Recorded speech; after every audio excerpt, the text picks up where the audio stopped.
En el siguiente video les explicaremos un concepto muy importante llamado uso de suelo. Hablaremos acerca de temas como qué es uso de suelo, su clasificación, qué significa densidad e intensidad y por último veremos algunos ejemplos de aplicación. Como hemos visto en clase, el crecimiento de la ciudad no tuvo una clasificación urbana, dando como resultado asentamientos irregulares donde el uso de suelo y aprovechamiento no se tomaban en cuenta. Sin embargo, durante el proceso de regularización, el Estado promueve normas y políticas que ayudan al diseño urbano a conformar su estructura urbana, la cual es la forma específica de disposición e integración de los diversos. El uso de suelo es la distribución geográfica espacial planificada de la ocupación del suelo para fines urbanos como habitacional, cívico, comercial, industrial, administrativo, recreativo, entre otros. Para saber cuál es el tipo de suelo de cada lugar, lo podemos encontrar dentro de los planes estatales, regionales, municipales o programas parciales que tiene cada sitio. Pero ¿cómo podemos establecer el uso del suelo para que sea funcional?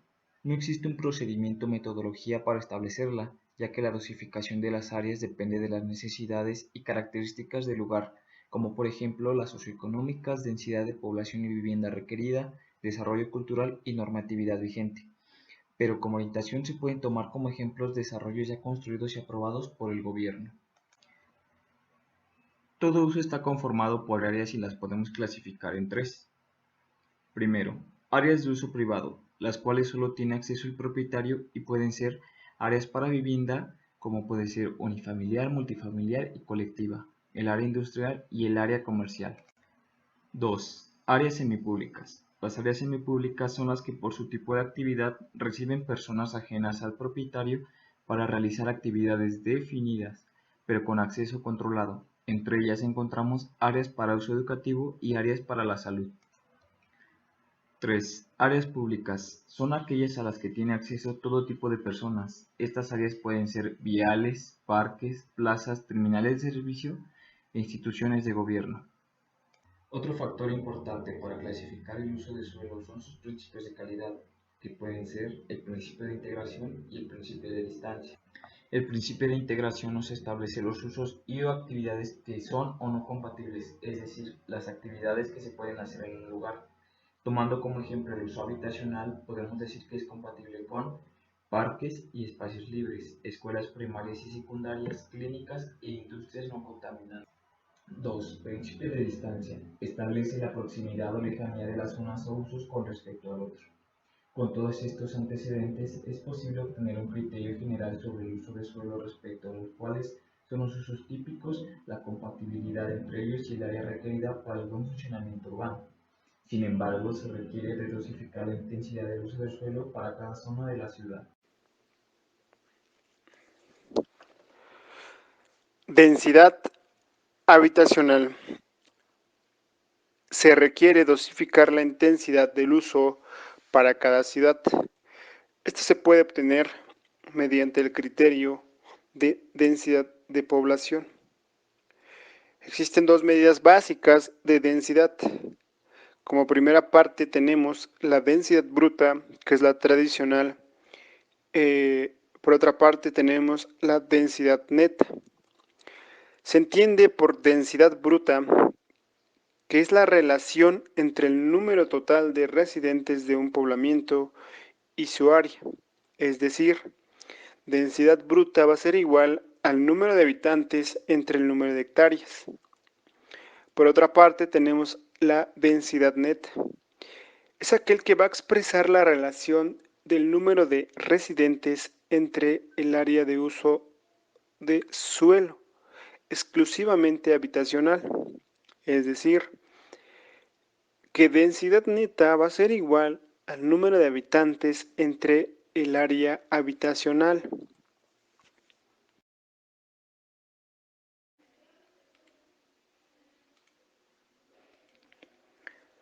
Intensidad de uso de suelo. Va a ser la relación existente entre la superficie construida total de un predio y su propia superficie. Esto es lo que nos va a ayudar a determinar el COS y el CUS. Se entiende por coeficiente de ocupación del suelo, COS, que va a ser la relación de la superficie ocupada en planta con el total de la superficie del terreno. Esto nos va a ayudar a determinar el área libre y el área por construirse. El cos va a ser igual a la superficie ocupada por construcción entre la superficie total del terreno.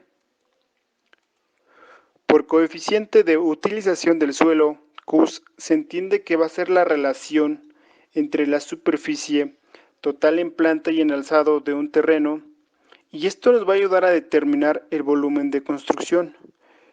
El CUS va a ser igual al volumen de construcción total entre la superficie total del terreno.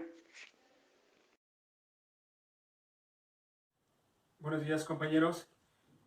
Como parte de este video vamos a dar un ejemplo de cómo calcular el COS y el CUS. Como ya lo vimos, bueno, ya toda la información está atrás. En esta parte pues se les va a dar un ejemplo de un terreno X.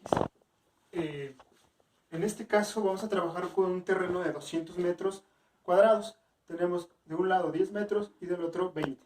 Bueno, como tal nos da un total de 200 metros cuadrados. En este ejercicio vamos a manejar un coeficiente de 0.7. Este coeficiente te lo va a dar la normatividad de uso de suelo. Aplicando fórmulas, tenemos que 0.7 por 200 metros cuadrados nos da un total de 140 metros cuadrados. Eso quiere decir que según normatividad lo que yo puedo construir son 140 metros cuadrados. Aquí tenemos el ejemplo abajo. En este caso decidimos dejar en el centro la construcción, que es la parte verde. Aquí tenemos los 140 metros construidos y a los laterales el área libre, que son 30 metros y 30 metros nos dan la suma de 60 metros cuadrados, que es la resta de los 200 menos los 140 metros cuadrados. Por otra parte tenemos el CUS, que como lo vimos anteriormente va a ser el coeficiente de utilización del suelo. ¿Qué quiere decir esto? Que va a tener relación del terreno en planta y el alzado de la construcción. En este caso, como ejemplo, vamos a manejar un coeficiente de 2.1. Les recuerdo, este coeficiente se nos va a dar la normatividad de uso de suelo. En este caso, pues lo podemos ver en la página del CEDUBI. Seguimos trabajando con el mismo terreno.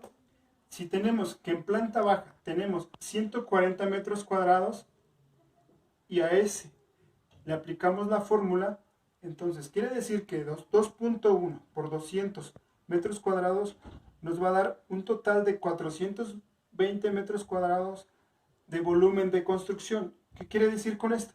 Que yo no me debo de pasar de esos 220 metros de construcción. Quiere decir que si yo tengo en planta baja 140 metros cuadrados, me va a permitir subir 2 niveles más en cada planta 140 y eso me va a dar un total de 420. Yo no me debo de pasar de estos 420 porque entonces ya estoy violando la normatividad. Bueno, les agradezco, compañeros, por ver este video, espero les guste y sea de su agrado.